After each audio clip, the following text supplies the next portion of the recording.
afternoon, depending on where you are. Welcome to this COSN Cybersecurity webinar on limiting risks with a robust security program. I'm Amy McLaughlin. I'll be facilitating the webinar today. I am the project director for the COSN Cybersecurity Initiative, and I have several guests who will introduce shortly. A couple housekeeping pieces, please. If you are online, please mute your microphone unless you're actually speaking. And we will have a section at the end for questions, or you can post questions in the public chat as well. So just a little bit of background on COSN. If you're not familiar with the Consortium of School Networking, we are the premier professional association for school system technology leaders, and we work very hard to provide leaders with the management, community building, and advocacy tools they need to succeed in K-12 education. I'd like to thank our corporate partners today for sponsoring our webinar series this year. So many thanks to them. And let's go into our introductions. I've asked each of our panelists to introduce themselves and tell us a little bit about their background and their current and former school districts, as they have quite a diverse range of experience. Gil, let's go ahead and start with you. Great, thanks, Amy, and good morning or good afternoon, depending on where you are, or perhaps even good night if you're on the other side of the globe. So I'm Gil Ansbacher. I'm the Technology Services Director in Corvallis School District in Corvallis, Oregon. We are south of Portland, and we are a K-12 district with 13 schools, roughly 7,000 students, and 800 staff. And looking at our community population, I think, is an important part of this conversation.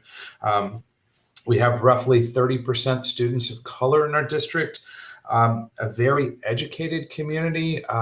Two of the big community partners here are Oregon State University, and we have a large Hewlett-Packard campus. So we have a very educated community, but also important to note that we do have 30% of our students on free and reduced lunch. So we have a wide range there of the community and stakeholders that we need to be important that we're considering in this process. So thank you. Thanks, Gil. I'll hand it off to Keith. If you'd like to go ahead and introduce yourself. Hi, good morning or afternoon. Hope everyone's doing well today. Glad to be part of this presentation on cybersecurity. I'm Keith Bockwell. I'm the Chief Information Officer at Hinsdale High School District 86.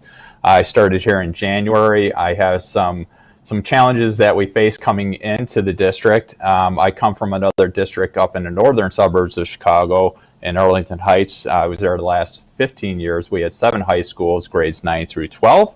And going back to our current makeup in Hinsdale, we're an affluent community. Hinsdale proper, one of our other high schools, Hinsdale South, is on the fringe of the affluent community with a lot of apartments and a different socioeconomic makeup. And we, too, we're close to Gil. We have about 29 to 30% free and reduced population here at Hinsdale. Great, thanks, Keith. And finally, Will, if you'd please introduce yourself, that'd be great too. Hello, Will Brackett. Welcome. I'm serving currently at Oak Park Elementary School District 97. We're a K-8 district. Been here 3 years now. And we are an affluent community. We're a near suburb of Chicago. In my previous district, served 11 years in a rural, declining population, limited budget district in Iowa.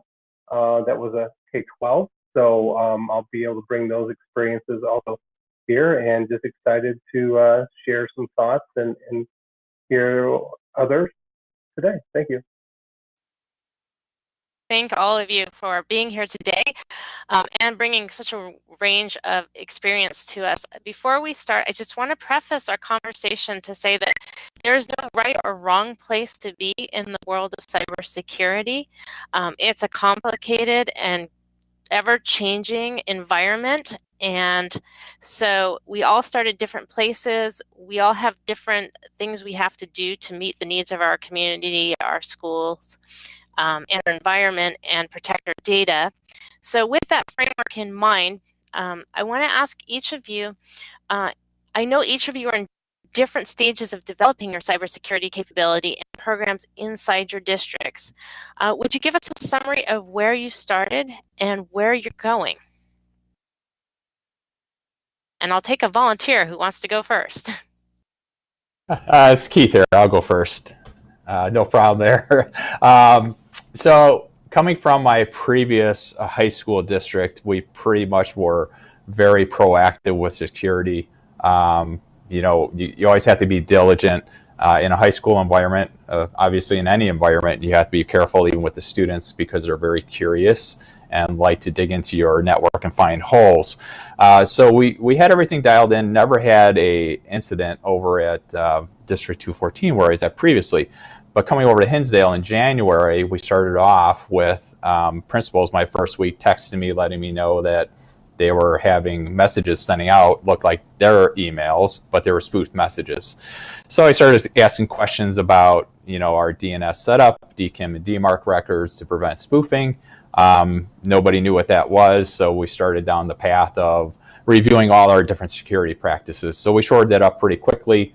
Then I started asking a question about what are we using for endpoint protection, and basically it was what was built into Windows 10, Windows Defender, and you know what happened at the end of February was a malware attack. We had Quackbot and Emotet that was a phishing scam, basically, that staff clicked on the link. It's a command and control type of virus that goes out and checks for the health of the network and then starts infecting all the other computers. And it's something called polymorphic, where it recreates itself over and over again. So we were playing this game of whack-a-mole. We thought we had it under control, and then all of a sudden it just came back with a vengeance, pretty bad. So from there, you know, we had my first time ever in my career, I had to engage cybersecurity insurance. This event had cost a cybersecurity company over $100,000. It was $10,000 out of our pocket, 40 deductible. However, we had a cybersecurity firm that was able to work with us. We put endpoint protection in place. It was actually carbon black sensors that were put on the machines with a Red Canary portal. So basically it monitored everything. We had a 30-day engagement. It cleaned up the environment. But then from there, we had to make a conscious decision to purchase endpoint protection. So we did looked at about 5 or 6 different endpoint protections. We got that in place.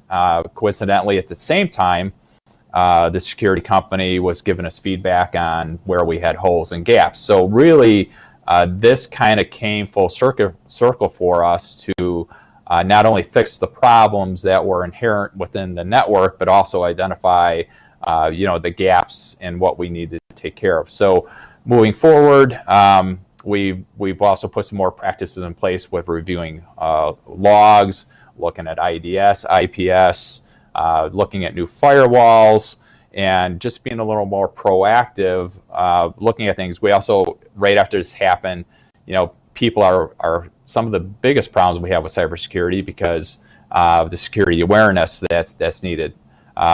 What we engaged in right away was cybersecurity awareness training. And it was a great opportunity for me not only to teach what cybersecurity means, the good practices that are needed, but also to meet staff and get to know each other. So now we brought to our board just last week for the first read an information security policy. And it's going to be approved. They were very happy that this was coming forward.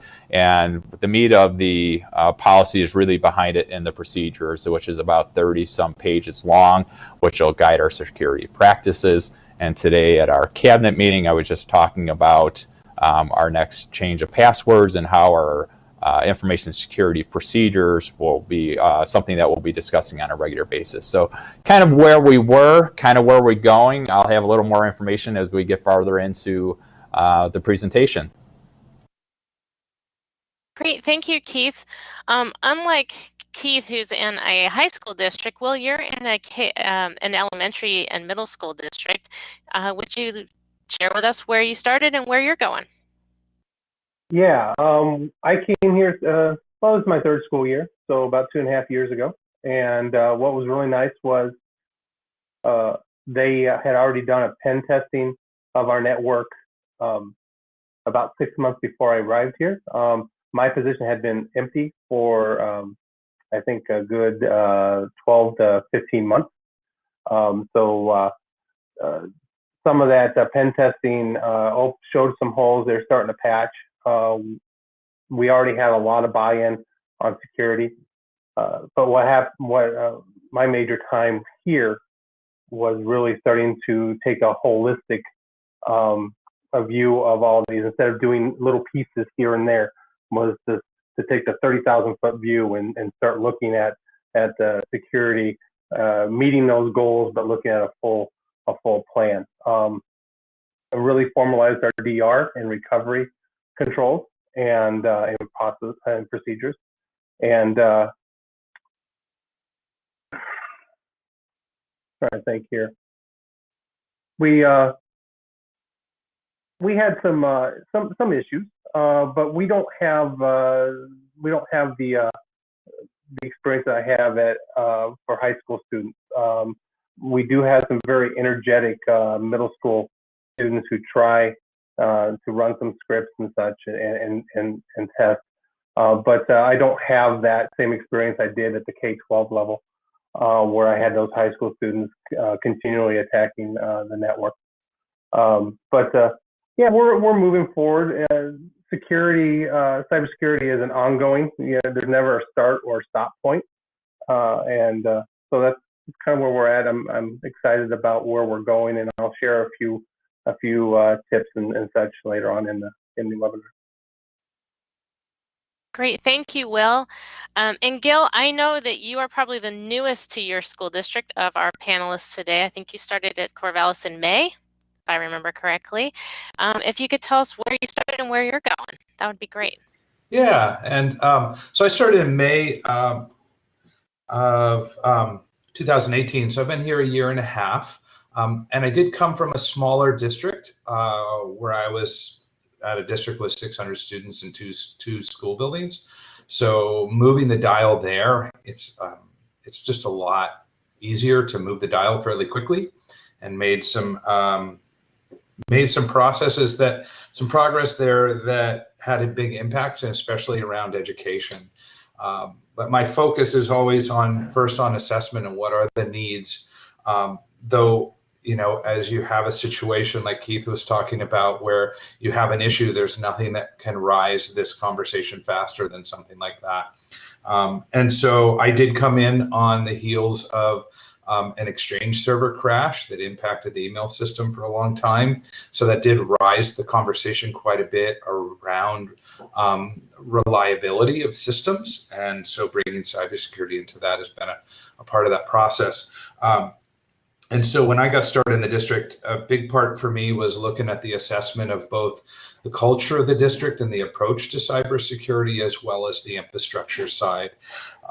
And so my process has been to approach that from both sides. And so I've worked with our executive leadership around germinating the seeds around moving our culture of the district in the direction of cybersecurity, and especially with our stakeholders out in the district, and approach that from the leadership level, because what I've experienced and what I've learned from others is that with this piece, it really needs to start with the top. It needs to be driven to the top and owned from the top, because when there's a major situation, it's going to be that superintendent that's at the podium in the press conference, and we'll be having the conversations with them in other venues. So we want to make sure that they understand that process and understand what they're ultimately responsible for, and really the board as well.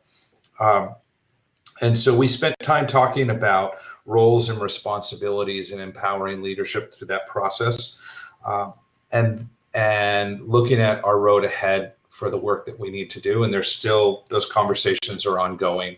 And I did bring in a consultant in to help work some of those conversations with a greater perspective at the table. The other side of it was a rapid assessment done on our infrastructure of what were our critical vulnerabilities right now. As much, Will and Keith talked about is looking at your infrastructure and saying, okay, where are my biggest vulnerabilities and what are my quickest wins? And so DR was a big part for us, looking at data that was stored in the cloud. We had our infrastructure in a good place for backups and DR for local on-prem data, but not necessarily for our cloud data. So that was one of our quick wins, was to shore that piece up to make sure that we could recover from an issue with data that's stored off-prem. And so now what we're looking at in our district is a larger assessment of infrastructure and then looking at long-term education of our users. Great, thank you, Gil. So you all pointed out some really good key starting steps, which is assessing your environment, bringing the pieces that are already working together to actually make a more comprehensive security program, engaging your leadership, and working with the cultural aspects, and also leveraging the incidents that are occurring as you walk in the door, which can be a little awkward and unfortunate when you're new, but it's also an opportunity to move change. And Gil mentioned something important when he was talking about resources. We know from the COSIN 2018-2019 infrastructure survey that 88% of our school districts do not have a dedicated person for security. So my question for all of you is, how do you manage cybersecurity in your district with limited resources? And who is serving as your Chief Information Security Officer? Okay, I'll go again on this one. So I am the CISO. It's identified in the information security policy. As we all know, in school districts, we have to wear many hats. What we have started doing is working with my system administrator and my network administrator to divvy up regular duties to review logs, look at permissions of systems, look at our databases. We got rid of actually all remote access, remote desktop to the district, and are using VPN exclusively. That was one of our significant holes that we identified early on. And just give you a little more background on that one piece, at the end of engagement with the security company is actually the very last day. I got an alert from our own endpoint protection portal, basically said someone was in our finance server.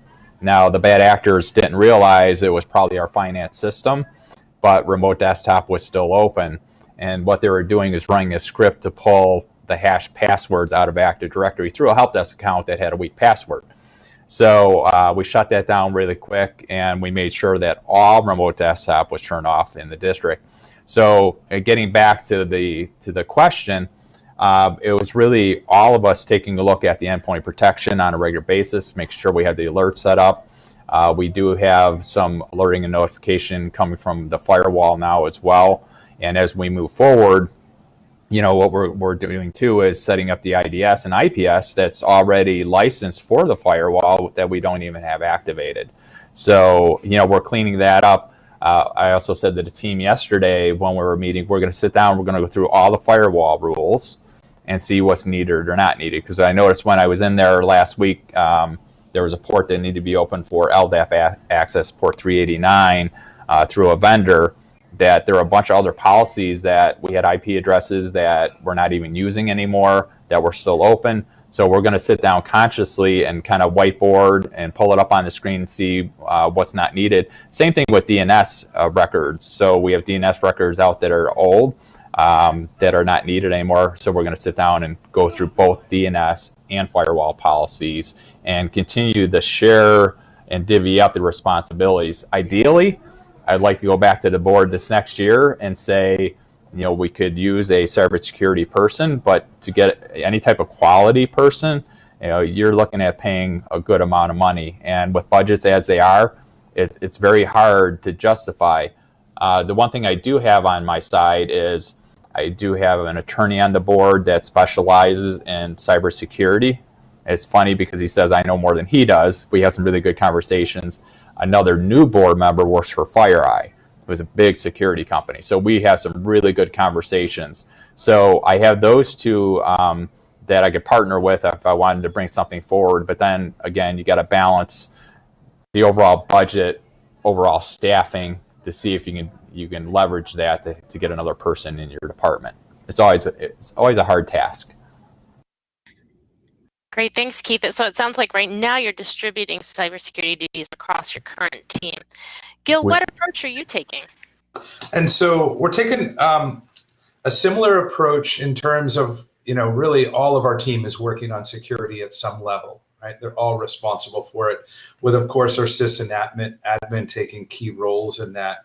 But the piece that drives above that is bringing in that capacity from external resources. There's just, I think the challenges in both capacity and also available resources are always going to be facing us. And so what I do is I look towards external consultants who have expertise not only in the cybersecurity side, but as well as in the K-12 space, because they understand the conversations that need to happen. And that has played a big role in our process. And then what I do, looking more on the technical side, is we might look towards other vendors to bring in that contracted support to add the capacity to my sys and network admins that they need to take this to a higher level. Great, thank you, Gil. And Will, what approach are you taking to handle the distribution of resources in your district? Well, primarily it's myself and our Senior Director of Technology. We're the ones that are really focusing on development, compliance, and meeting those goals for security. This question it's really tough because really truly to function correctly, a CISO should actually be siloed outside of the IT department. It needs to be the watchdog of how IT is actually being compliant with their security procedures. We should not expect to police ourselves. So with that, we also do employ pen testing. We also do employ a cybersecurity committee that we report to. Incidences are looked at from people from outside our department. Actions are questions. We are going to start looking at making audit logs more important and actually more readable to do that kind of oversight, because we know what we know, but we don't always know what we need to know, and that's where that outside look into our department really needs to start looking. So that's kind of the next step for us, and it might be a little advanced for others, but you can achieve this from many different angles other than just employing a separate person. Well, that's a great point. And you do have an excellent point, too, that in the ideal world, that the role of the Chief Information Security Officer is separate from the technology department in that it has a watchdog functionality. Although I do know that the reality is that many of us wear many hats, and that can technically be one of them. So on a related note, and I know you mentioned this early on, but let's go dig a little deeper into the role of stakeholder analysis and risk assessment. We know from the 2018-19 infrastructure that security vulnerability assessment is medium to high priority for almost 90%, actually total 90% of the districts who answered the survey. What all have you done in terms of stakeholder analysis and risk assessment in developing your program? And how are you utilizing risk assessments and leveraging the results? Will, do you want to take a stab at that one first? Absolutely. I thought I was going to be the third person again, so I was kind of reading the comments for a second. Well, like I said before, we have that cyber cybersecurity committee, which does have folks from finance, does have teachers, does have folks that we trust. So there is that stakeholder connection. We also do internal audits of what we're doing. I do have a separate systems administrator that's the equal level to myself in the infrastructure. So we kind of watch each other so that we see what we're doing, and we're accountable to someone else and accountable to our supervisor, and then he's also accountable to our superintendent and board. We do use pen testing. We do that every 2 to 3 years. So we do get this information coming through. Yeah, that's pretty much, that's how we leverage. And we do really try to see who, any information coming back from our clientele. We did run a phishing test this last 90 days, and we were really excited about the level our staff are at with some of the phishing attempts and the education that we've already provided in the past couple of years. So, yeah. Great, thank you, Will. Keith, do you want to take a shot at telling us how you're utilizing risk assessment and stakeholder analysis in your district? Sure. I'll share a little bit more of what we were dealing with and how we've kind of analyzed a few things. So what we were finding out too is as students came into the district, our incoming ninth graders, they were assigned an ID. And with that ID, they were giving a generic password, if you can all guess what it was, and 1, 2, 3, 4, 5, 6. So all these accounts were getting compromised pretty quickly because there was no practice in place to force the password change for the students using Chromebooks. So what we did last year as I came in the door too, that was another thing we had to tackle, is getting the password change done for the students. And then this year, writing our scripts so that they have a different level of security for the default password. So along with that, staff were getting a lot of phishing emails, and they were clicking on a lot of different things. So our basic analysis came out of actually what was happening in the environment. So staff were clicking on things. They weren't sure if it was a real email or not. So we had to figure out, how to tackle all that. And then we decided to take the COSN Cybersecurity Checklist and kind of do a walkthrough of the Cybersecurity Checklist. And it wasn't pretty, to be quite honest with you. We scored pretty low. And what that means, though, is that each one of our tech meetings that we have each month is we're going to start tabletop drills, and we're reviewing our cybersecurity checklist to look at those areas that we need to improve upon. Keith, thanks for mentioning the cybersecurity checklist. If you haven't seen it, that is located on the COSN website at cosen.org. And I'm going to go to Gil now. I know, Gil, you had some outside consultants in to do some risk assessment. And so if you could talk more about your stakeholder analysis and risk assessment, how you're leveraging it, that would be great. Yeah, I think, with all of this, when it comes down to capacity and resources, there needs to be budget to support that. And there needs to be data to support that budget ask, especially, coming in as a new director and budget shifting and new initiatives. That means a shift in budget or an add to budget, and that has to be justified with everything that we do.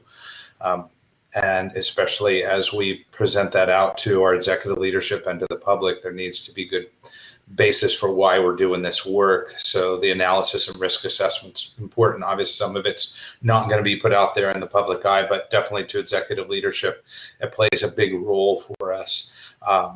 And that can range everything from, a large scale analysis and assessment to more short, rapid assessments and quick movement for quick wins. It doesn't have to be this large scale process at first. You might have a situation that calls for a very rapid assessment of one part of your infrastructure that can make for a big win. But it does play a big role in us for us.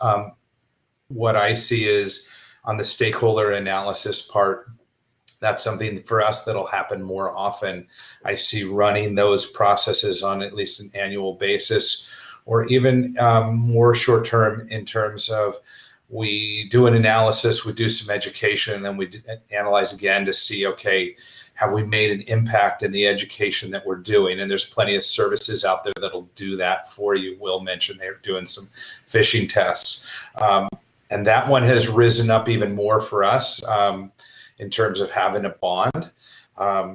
It's fairly well known, I think, that once you have a bond out there, now you become an even greater target because you have more money out there, and that money's going in different directions that aren't your normal processes. We have definitely seen an incredible spike in phishing emails, and they're getting incredibly sophisticated, and it is whack-a-mole, right? And of course, if you have your DMARC and your DKIM pieces in place, that helps.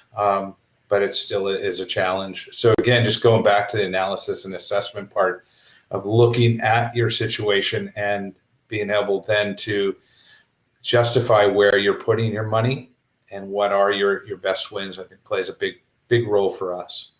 Amy, just a quick comment back to Gil. I think, what we're seeing is the spear phishing, the very targeted spear phishing, where they're going out and looking at your organizational structure, seeing who reports to who, and sending those emails directly, trying to spoof or make it look like it's the superintendent or the CFO sending that message, really trying to target those folks. So, what we've done basically is had a whole education piece with the business office, and it's kind of funny to talk to the payroll girl, and she's like, I'm not going to fall for that. So she knows right away. But it's just one of those things. They're, as you said, they're getting very sophisticated. They're using the official logos from websites of an organization. They're looking up organizational structures and really trying to target specifically those folks that hold the purse strings in the districts. Yeah, I totally agree, Keith. We just had a situation like that with our director of facilities who is running our bond program, and someone in our finance department, and they dug very deeply into the organization structure. It looked so much like our facilities director that it kind of creeped her out. She said, wait a minute, this is somebody wearing my everything about me, and that is a challenge. And that comes, the stakeholder analysis is really an important piece in that. I think Keith, you mentioned sitting down with those key stakeholders are quick wins. A 15-minute conversation with your person in payroll can go a long way for a big win in the district, beyond those district-wide initiatives where we want to cover everybody with kind of a blanket vanilla approach, which is important as well. But boy, those 15-minute conversations go a long way. We're also finding that at lower level, and actually, because our new hires are board approved and are in board minutes, and also in HR reports, those names are already out there. And unfortunately, we had a new employee get targeted, and yeah, they just asked for payment in gift cards to cover something, and it might have been more low level, and it might have been a small amount, but it's still there. And even if you just get a couple bites, that's just money lost. That's money that could have gone to something else in our classroom. I think that's a real important point, Will, is where are your more vulnerable stakeholders who might act on something that you wish they wouldn't? And the new employee is a really good point, right? They're new to the district. They want to do well. They don't want to say no, right? So yeah, they're getting pretty smart. Yeah, I've seen this across a lot of organizations.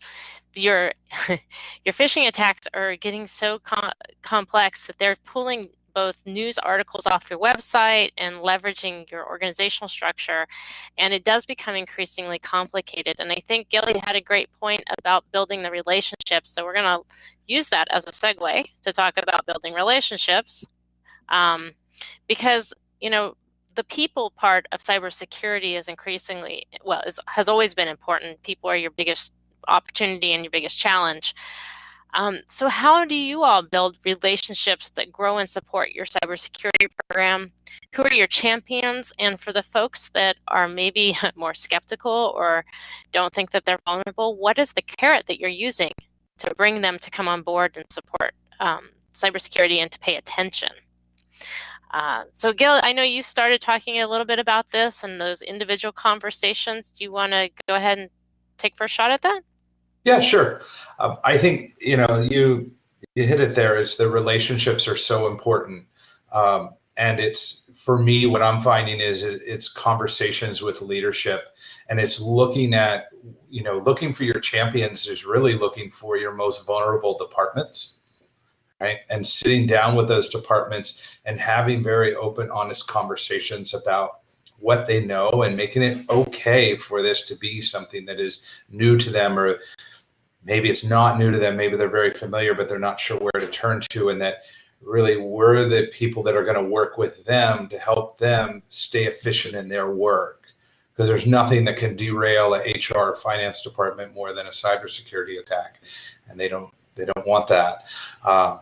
And so that's the approach I've been taking is meeting with those leaders, and then looking at what do we need to look at within your department? Where are the vulnerabilities, and what does that mean in terms of the impacts to your workflow?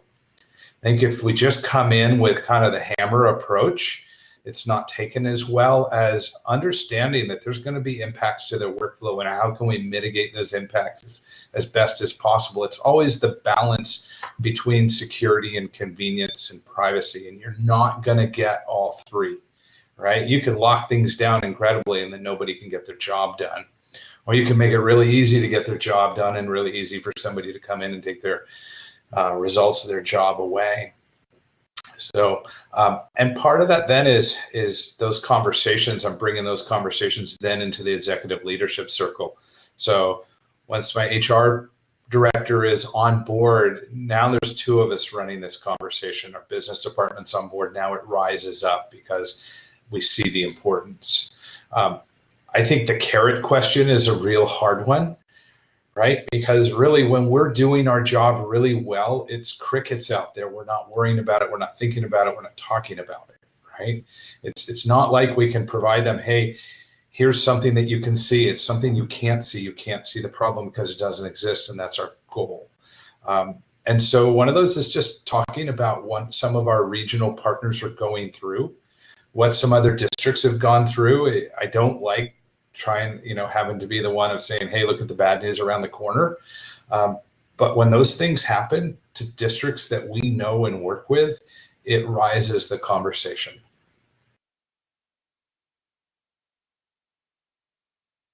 Great, thanks, Gil. Will, do you want to take a shot at how you're building those relationships as well? Yeah, so I'm going to go down. How do I find my best champion? In my previous district, this district, it's my victim. It's the way you treat them. And, we're not here to discipline. We're here to rectify. We're here to run through, to educate, to uplift, to solve the problem.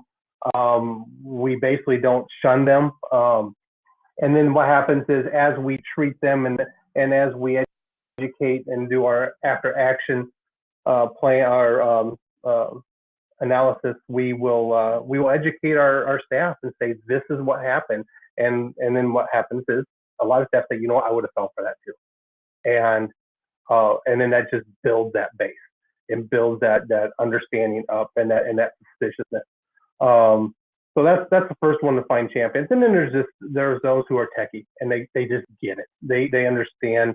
And if you want to get their input, we're getting the champions from folks wanting to serve on that cybersecurity team, so that we can on an advisory, because they also have some learning opportunities inside of that. So they understand our acronyms, they understand what's going on, they understand the incident. Sometimes they get those incidents that we don't share out to everybody right away, because they're more the low feeding, just what's going on.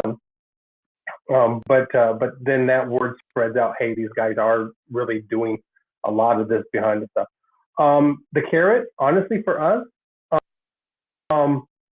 we instituted. We're 90% plus mobile devices, and we have instituted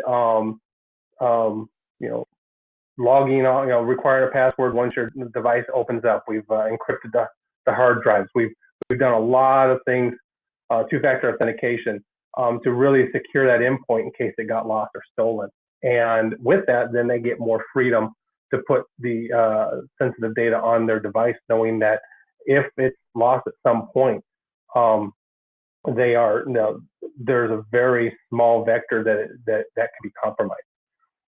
And that's a peace of mind, and that's been a carrot for us. They're like, yeah, let's do the two-factor so we can worry about phishing a little bit less. Let's not worry about our FERPA problems because my drive is encrypted, and I can keep my students' data on here and work from home if I need to, and have that flexibility. So those kind of things, when we frame that conversation and what we're doing in the right light, really helps out. So, Will, you're basically taking the approach of balancing providing more streamlined service as an opportunity, and then making it easier to be more secure, which is a great approach. The other thing that I picked up on when you were talking about was not treating the people who come to you who had been victims poorly. One of the things I always I encourage my end users is to contact me no matter what. I don't care if I answer the same question about an email 50 times. I would rather say 50 times that is a phishing email than to have somebody feel scared and not tell me or not ask before they click on the link. So, and I know, Keith, I know you have some additional strategies in building relationships, so I'm going to turn it over to you. Yeah, I just want to add to what you were just saying, Amy. It's awesome here because I tell staff all the time, it doesn't matter what the question is, send me the email. If you question it, send it to me. It doesn't matter. So it's great to have those relationships, and I get all kinds of emails, and it doesn't bother me because I'd rather help staff identify whether it is a true email or a phishing email. So a doc that needs to be signed that's real versus one that's a phishing scam. So here, I think that's so beneficial to have those connections with staff and to not, penalize them, so to speak, for clicking on something. So anyway, getting back to our topic here, how did we build relationships? And it really became organic just because of the circumstances that were going on. We were able to fix a lot of different things. And a superintendent said to me just recently, she goes, I don't know what the heck you did, but it's so nice not to get all those, what you call spoofed messages and all those phishing emails coming in. My inbox isn't cluttered up with all the garbage trying to figure out what I can click on or what I can't click on. So not only did we build support there, after bringing the information security policy to the board, we have something in Illinois called the Illinois Association of School Boards that creates the policies for school districts. It's called PRESS. PRESS does not have an information security policy. Now, going back in my previous role in my other district, the policy that I developed that I'm using now, just ported over to Hinsdale. I think I built that out in 2013. So as a conversation took place with the board, the superintendent said to the rest of the board, PRESS doesn't even have an information security policy. And then one of our attorneys on the board said, well, hey, maybe we can sell it and to other school districts, But so we're building, our support from the board through cabinets all the way down to the teaching staff. As Gil and Will said, it's hard to have that carrot. I think in our case, the carrot really is not being in the headlines, right? So nobody wants to be on the headlines of the newspaper saying that Hinsdale 86 has a breach or has significant issues with data being stolen or exfiltrated. And that's really the carrot, because the staff are very conscious here, and we haven't gone the route of doing phishing tests, with different providers out there. I don't know that I want to go down that path just yet, because we do such a good job of communicating with the staff. We want to continue down that path. Great, thank you, Keith. So we'll keep this one pretty short, but just briefly from each of you, what do you find are the biggest challenges in building a cybersecurity program? And I'll send Keith first. Sure. I think it goes back to, the resources, the budgets that are available. Obviously, cybersecurity awareness training is one of the biggest things that you can do. That's free, basically. It's just a matter of your time and commitment to the program. So, for us over at Hinsdale, it was really important for me to get out there in front of staff, have those conversations. And I use videos. For example, I show probably about 3 or 4 videos during my presentation showing an example of the video where Mark Zuckerberg from the social network is hiring a programmer, and they're having a hackathon. And staff are like, wow, does that really happen? Yes, it does. They may not even be drinking. They do it for fun. They don't just do it on the weekends. They do it all the time just to see what they can get into. So there's a lot of different challenges with budget. There's challenges with staffing. I think just staying on top of cybersecurity in general, all the alerts I get every day from ISAC and the different institutions, NIST and such, and all the vulnerabilities, just keeping up with everything is a challenge. We got patching in place now on a regular basis because we're all PCs. And it's just having staff know that this is an important topic, that we don't want to be in the headlines, and that we do want to make sure that we're protecting all the district's data the best we can. It's challenges all over the place, no matter which way you look at it. That's a great point, and it's a constantly moving environment. Like, the threats change, the approaches change, and I think what you pointed out is really consistent with the information that we found when we did the cybersecurity costing survey over the summer, that really staffing resources and budget resources are one of the biggest challenges that the kind of uniformly identified by school systems for meeting the building a cybersecurity program. Gil or Will, would either of you like to add to the challenge list? Sure. Yeah, I think you said it's everywhere. It's time and money, right? And resources beyond that. The resources in, I think, most regions, we definitely see it in ours, are stretched very thin in terms across all industries. In the city of Portland, there is a huge percentage of cybersecurity positions unfilled right now because they just don't have the people who have the expertise to do the work. And so that's always going to be a challenge for us, is how can we get those resources in the door? And then the big piece for me is time with stakeholders. The training needs around our staff, both certified and classified, are growing all the time, and the time constraints get tighter and tighter. And tech is one of those pieces that can sometimes get squeezed out by another piece that is higher up the priority scale. And so how do we get that time, and how do we leverage that time throughout the year? Not just 10 minutes at the beginning of the year when our staff have been flooded with, 2 days worth of mandatory training. That's a great point. Consistency is one of the biggest challenges of getting training out to staff, just because getting the attention of people who are already very busy and inundated with other information is an ongoing challenge. And I think that we all know that in a district or a school system, teachers are very busy, administrators are very busy, and they're constantly inundated with more information. Will, do you have any additional challenges that you want to add to that list? I think I'm just going to echo what the others have said, but I mean, time is the big thing. So much, we can talk about pen testing and what's the newest firewalls and endpoint and edge point securities and all this stuff that costs money. But 60-70% of cybersecurity is planning and positioning, and I mean, getting work done completely. You should have a full inventory of your software and hardware. Your local users should not be administrators of their device. You need to have a limited amount of, I mean, you got to think about this. In the business world, how many pieces of software is an IT department 3 to 4 times our size supposed to protect? And we have so many more pieces of software. Do you have any kind of vetting process for that software? Is everybody allowed just to install anything they want, regardless of any kind of security holes there? So a software inventory and some guidance and such. But that all takes time.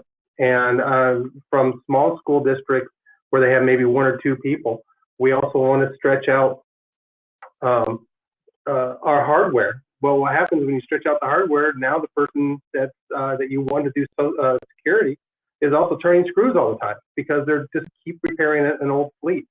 So you really need to make sure that you have adequate number of staff, time, resources, and honestly, if you can't manage 2,000 workstations with the staff of people you have, then manage 1,000, or do something else. Do it completely with that security status in mind. I know that's hard to hear because we just want to keep pushing and pushing and pushing, but that's kind of, I see the biggest challenges in security. Well, that's a great point, getting the basics in place. And, you know, there's pretty good documentation on what those basics are, which is your inventory of critical assets, including your data and your hardware assets, backups, patching, just basic maintenance that are particularly important for the groundwork, but sometimes having the time to invest in the groundwork can be a real challenge. One of the opportunities is, you know, the growing number of tools and opportunities to utilize automation. So I want to take an opportunity to ask you all, what kind of tools and automation are you looking at to make cybersecurity easier to manage from a technical standpoint? I'll take a volunteer for the answer on that one first. I'll go ahead and start. When we came in here, we didn't have a big 30,000 foot view of what our network was doing. I'm a big proponent of knowing what is normal. So, you know, you can use SNMP servers, you can use syslog servers, NetFlow, anything, but what you want to do is you want to find that normal. And then what happens is we start, and the normal is going to change throughout the year. You know, testing a normal changes a little bit, but you'll get an idea of what's going on with your network. And with that, then when you see 20% increase, okay, yeah, go ahead and take a look and see what's going on. If you see a doubling of what your normal activity is, then you start looking at your detection and mitigation procedures because there's something going on that's happening. Notifications from your systems are always a must. You shouldn't just have to have a pair of eyes just looking on something all the time. And then scripting tasks, so they're consistent. And then what we're really looking on here is automation for user creation and degradation.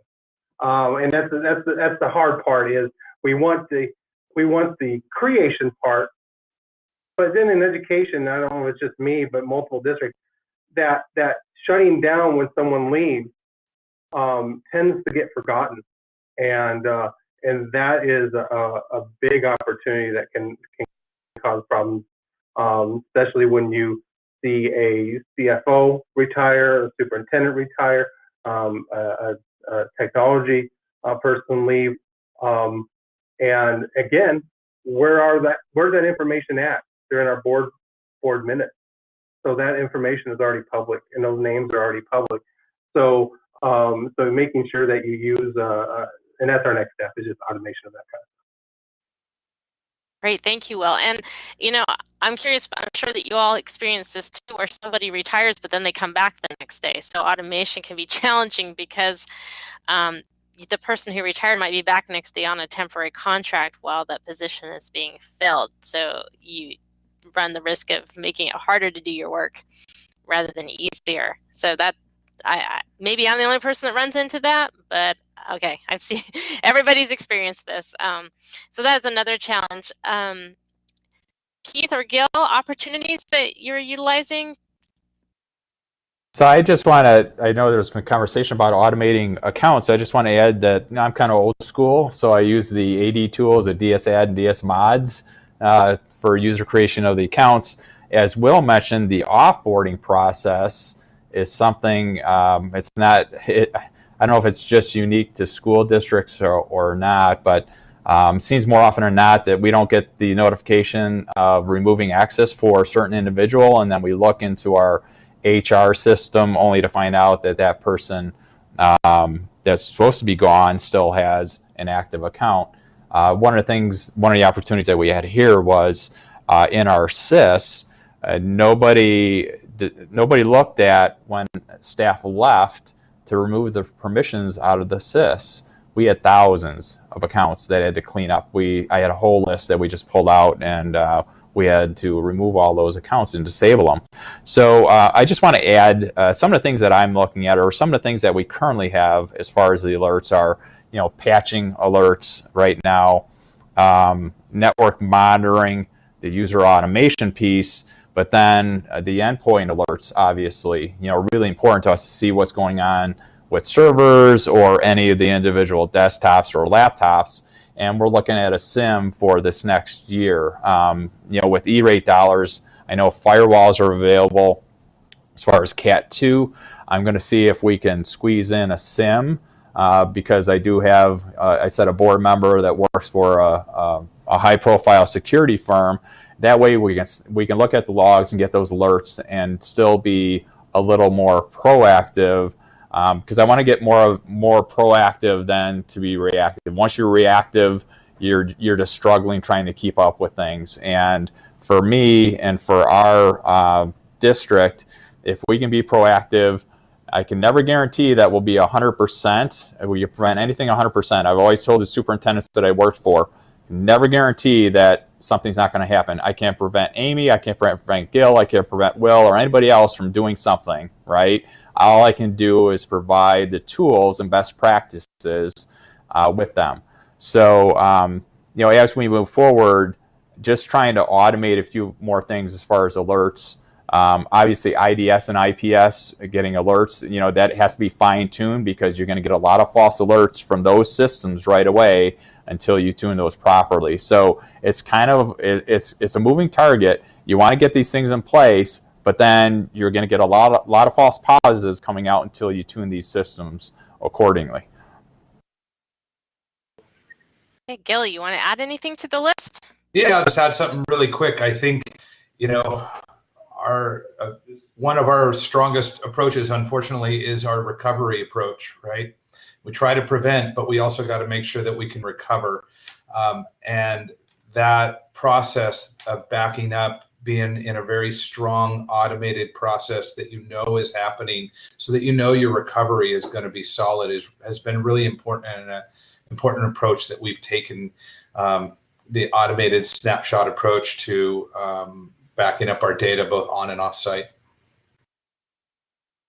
Great point. Thank you, Gil. Okay, this is the 30-second lightning round. I'm going to ask each of you if you could give one piece of advice for somebody who's building a cybersecurity program, what would you give? Gil, let's go ahead and start with you. Put you on the spot. All right, 30 seconds. There's one thing that superintendents don't like universally, and that's surprises. So keep your superintendent in the loop. Start with your superintendent. Make sure that they are aware and part of the conversation, and then driving the process really for you. Great. Keith? Okay, I would agree with Gil for sure. Definitely keep the superintendent informed. I think one of the things that we missed through this whole conversation that's really important is having cybersecurity insurance and making sure the cybersecurity insurance is going to cover all those different incidences that can come up. Because recently I was reading an article that a company had a cybersecurity event. they had some exfiltration of data, and it wasn't going to be covered by the cybersecurity insurance because it was considered cyber warfare and wasn't covered in the policy. And one additional piece, information security policy, what an incident response or incident action plan. Great, thanks, Keith. Will, your piece of advice? Just start. Don't get bogged down on where you want to be or look at it and just be overwhelmed. Any step forward is better than where you were at. And there's plenty of free resources. There's plenty of resources on Cozen.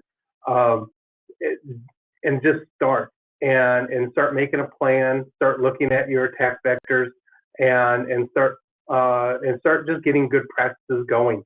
And it'll start building on itself, and it'll start becoming part of your regular process. Great, thank you, Will. And I totally agree with that.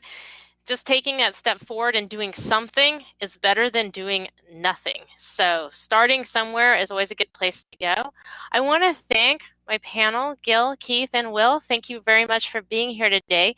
Our official webinar is over, but I'm going to leave it open for questions for a few minutes. So if anybody has any questions, please go ahead and just let us know. Otherwise, and we'll go ahead and answer them. But otherwise, I want to thank everybody for attending. And like I said, we'll just keep open for a couple minutes. There was some side conversation about Keith's policy and procedures, and I know that he's going to share that with people who are participating in the webinar today. Any other questions out there?